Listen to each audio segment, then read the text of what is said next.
وہ طریقہ آ گیا. اچھا، غسل دیتے وقت کیا غسل دینے والے کو پاکی کا خیال رکھنا ضروری ہے؟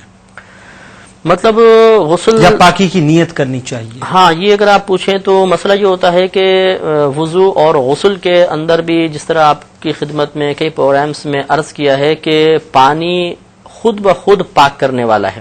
ہم نیت کریں یا نہ کریں، وہ جنابت کو اور نجاست حکمیہ کو اپنے ساتھ بہا کر لے جاتا ہے. حکم نجاست جو نظر نہیں آتی آنکھوں سے، جیسے بے وضو پن ہے، حالت جنابت ہے، تو اس لیے اگر وہ غسال پاکی کی نیت نہ بھی کرے مردے کے لیے، تب بھی صرف پانی بہائے گا تو وہ غسل مکمل ہو جائے گا. اچھا، ایک بات یہ فرمائیے کہ میت کے بدن سے زیر ناف، منہ زیر ناف یا بغل کے بال یا ناخن کا کاٹنا ضروری ہوا کرتا ہے، یا بالوں میں کنگا دینا یہ ضروری ہوتا ہے کہ نہیں؟ جی ہاں، یہ احادیث کریمہ میں سختی کے ساتھ منع کیا گیا ہے، کیونکہ اگر مردے کا ایک بال بھی ٹوٹتا ہے تو اس سے اس کو اذیت محسوس ہوتی ہے، اور مردے کو اذیت پہنچانا یہ ممنوع ہوتا ہے، تو اس کو مکروہ تحریمی قرار دیا ہے. لہذا مردہ جس بھی حالت کے اندر ہے اس کو ویسے رہنے دینا چاہیے. یعنی جب ہم غسل دے چکے ہیں تو بال بکھرے ہوں تو بال بکھرے رہنے دیں، کنگا کرنے کی اجازت نہیں ہوتی ہے. اسی طرح اگر بالوں کی صفائی وغیرہ نہیں کی ہوئی تھی اس نے تو کوئی بال وغیرہ صاف نہیں کریں گے، ناخن نہیں کاٹیں گے، ورنہ باعث اذیت ہوگا. اچھا مفتی صاحب، ایک بات یہ فرمائیں، بہت سی جگہوں پہ یہ دیکھا صاحب کہ غسل دینے کے لیے عموماً ایسا ہوتا ہے کہ کسی بندے کو ہائر کیا جاتا ہے، مرد ہے اگر تو، اور عورت ہے تو اسی انداز سے کسی عورت کو ہائر کیا جاتا ہے، اور عموماً باقاعدہ ان کو اجرت دی جاتی ہے. تو سوال یہ پیدا ہوتا ہے کہ کیا اجرت دینا جائز ہے؟ یعنی غسل دینے کے لیے جو ہم بندے کو بلواتے ہیں یا عورت کو بلواتے ہیں اس کو اجرت دینا جائز ہے؟ جی ہاں، اس میں فقہاء کرام نے لکھا ہے کہ اگر تو غسل دینے والا اس شخص کے علاوہ اور کوئی بھی موجود ہے، اس صورت میں اجرت لینا جائز ہے، کہ اگر گھر والے نہیں مانتے دوسرے سے کروا لیں گے. اور اگر کوئی بھی نہیں ہے، صرف ایک ہی شخص وہاں پہ غسل دینے والا ہے، تو اب اس کو اجرت نہیں لینی چاہیے. اچھا، لیکن اگر گھر والے خوش ہو کر خود اس کو کچھ دینا چاہیں تو اس میں شرعاً قباحت بھی نہیں ہے. اچھا، یہ بات یہ فرمائیے کہ حالت جنابت میں ایک شخص کا انتقال ہوا، اب حالت جنابت میں انتقال کے بعد سوال یہ اٹھتا ہے کہ اسے ایک غسل دیا جائے گا یا دو غسل دیے جائیں گے؟ جی ہاں، اگر جنابت کے کتنے بھی اسباب پہلے کیوں نہ ہوں، جب غسل دیا جائے گا تو ایک ہی غسل سے سابقہ تمام غسل ادا ہو جائیں گے، تو اس لیے ایک غسل خالی دینا ہوگا. اچھا، اگر کسی چھوٹے بچے کا انتقال ہوا ہو تو کیا عورت اسے نہلا سکتی ہے؟ یوں ہی چھوٹی بچی کو مرد؟ یعنی یہ دو سوالات ہیں. اس میں اصول شرعی یہ ہوتا ہے کہ اگر وہ بچہ یا بچی حد شہوت تک نہ پہنچے ہوں تو پھر اس کو مرد یعنی لڑکے کو اور عورت لڑکے کو اور مرد لڑکی کو غسل دے سکتا ہے. اور شہوت کی حد جو ہے وہ لڑکی میں 9 برس رکھی گئی ہے اور لڑکے میں 12 برس. تو 12 برس سے چھوٹا ہو تو عورت اس کو غسل دے سکتی ہے، اور 9 برس سے چھوٹی بچی ہے تو مرد بھی اس کو غسل دے سکتا ہے. بڑا ہی اہم سوال ہے اس معاشرے کا، اور عموماً لوگ اس پہ گفتگو کرتے ہیں کہ کیا شوہر بیوی کو غسل دے سکتا ہے یا بیوی شوہر کو غسل دے سکتی ہے؟ جی ہاں، مسئلہ یہ ہوتا ہے کہ جیسے ہی مرد کا مثلا انتقال ہوا تو عورت اس کے نکاح سے نہیں نکلتی، کیونکہ ابھی وہ عدت گزار رہی ہے اور عدت کے اندر وہ دوسرا نکاح نہیں کر سکتی. اس بات کی علامت ہے کہ اس کے نکاح کا تعلق ابھی تک باقی ہے، لہذا عورت تو مرد کو غسل دے سکتی ہے.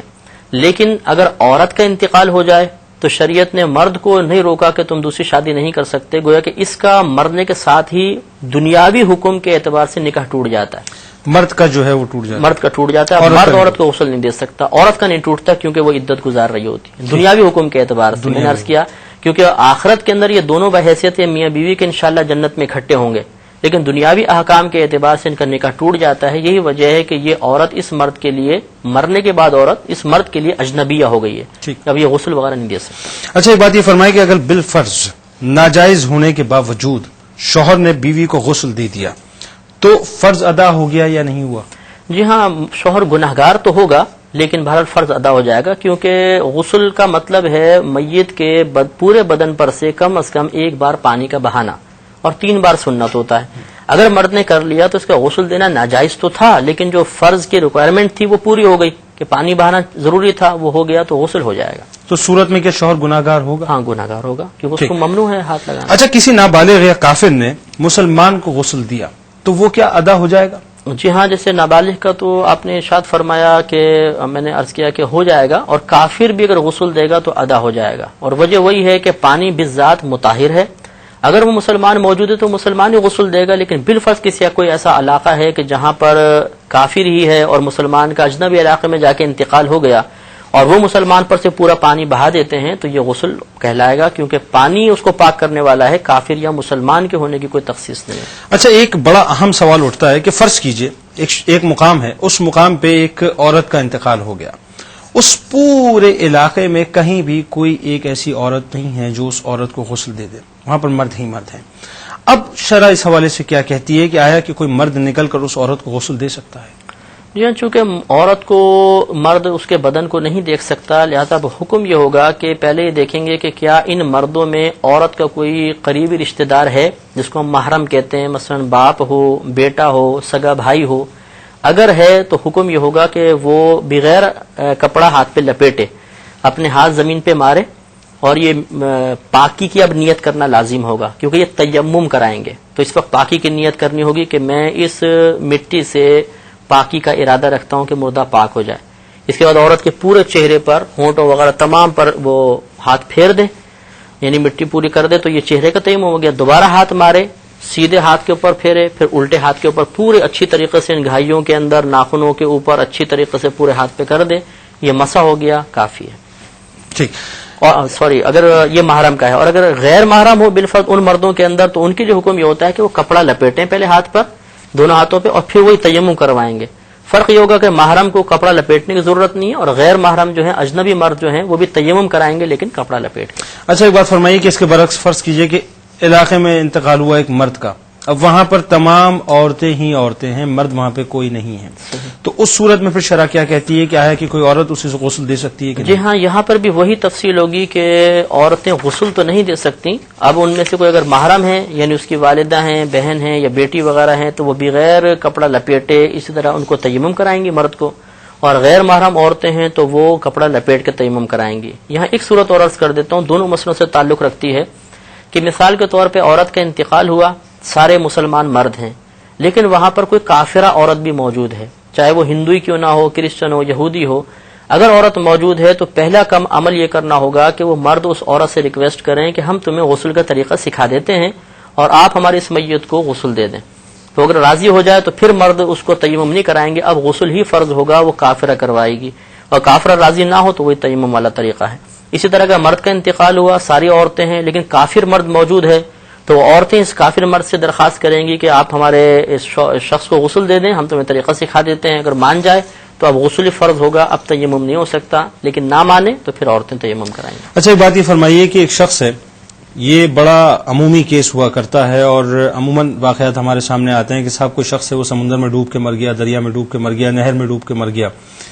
اگر وہ شخص مر گیا پانی میں تو نکالنے کے بعد کیا اسے غسل دینا پڑے گا یا اس کا غسل وہی تصور کیا جائے گا؟ جی ہاں، اس میں حکم یہ ہوتا ہے کہ اگر وہ پانی کے اندر مردہ پڑا ہوا ہے تو چونکہ ہم پر یہ فرض کفایہ ہے، ہم پر غسل دینا لازم کیا گیا ہے، اور وہ بلا اختیار خود بخود پانی کے اندر گرا تھا، تو لہٰذا ایسے ہی نکال لیا تو غسل تو نہیں ہوگا۔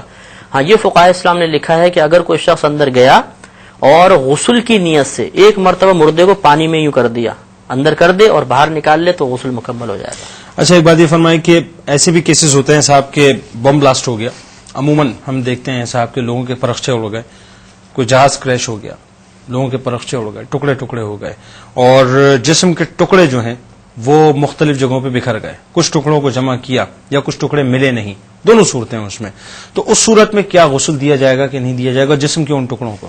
دیکھیں، ایک صورت اس میں یہ ہے کہ سر اور آدھا دھڑ ملا، مثلا سر کے ساتھ آدھا دھڑ ہے اور نیچے کا غائب ہے، اس صورت میں تو حکم یہ ہے کہ اس کو غسل دیا جائے گا۔ اگر نیچے کا دھڑ ملا اور آدھے سے زیادہ ملا، اگرچہ سر نہیں ہے، تب بھی حکم یہ ہوتا ہے کہ غسل دیا جائے گا۔ اور اگر اس طرح کٹ کر آدھا حصہ ملا، ادھر کا یا ادھر کا، تو اب غسل معاف ہوتا ہے۔ اسی طریقے سے اگر ٹکڑے ٹکڑے ملے، ہاتھ مل گئے، پیر مل گئے، پنجہ وغیرہ ملا، تو اب بھی غسل ساقط ہو جائے گا، اس کو ویسے ہی قبر کے اندر دفنا دیں گے۔ اس کی ترتیب کیا ہوگی؟ یعنی اس کو مجتمع کر کے جو ہے اسے بس مجتمع کر کے کر دیں، چاہے تو دھونا چاہے تو دھو دیں، لیکن اب غسل فرض نہیں رہا۔ بہرحال اگر ایسی بھی اس کو رکھ دیں گے قبر کے اندر، اور مطلب یا جنازہ وغیرہ اس کا پڑھنا چاہیں اور پڑھیں، تو ہم اس میں آگے انشاءاللہ بحث کریں گے، تو پھر وہ